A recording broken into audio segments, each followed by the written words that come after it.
গত এক সপ্তাহ ধরে 40 ডিগ্রির আশপাশেই থাকছে মাদারীপুরের তাপমাত্রা। এই অবস্থায় মানুষজন স্বস্তি খুঁজতে যাচ্ছে শহরের প্রাণকেন্দ্রে অবস্থিত শকুনি লেকের পাড়ে।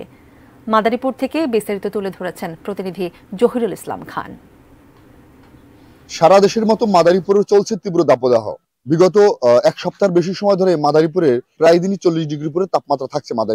মাদারীপুরের স্থানীয় আবহাওয়া অফিস এই বিষয়টি জানিয়েছে। মাদারীপুরে যখন গরমে জনজীবন অতিষ্ঠ, তখন মাদারীপুরের মানুষজন এসে শান্তির পরশ খোঁজে মাদারীপুরের শকুনি লেকের পাড়ে। বিশেষ করে এই 20 একর আয়তনের এই লেকের পানিতে মানুষজন গোসল করে এবং যে লেকের পাশে যে গাছপালা আছে সেখানে ছায়ায় বসে অবস্থান করে।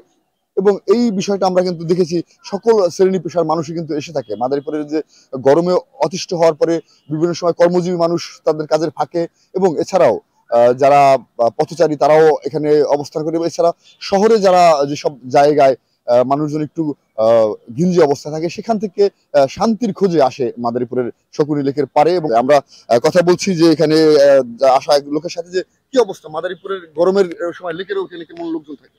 এই সকালবেলা এসেছি এখানে আসলে একটু স্বস্তির নিঃশ্বাস নিতেই খুব ভালো লাগতেছে।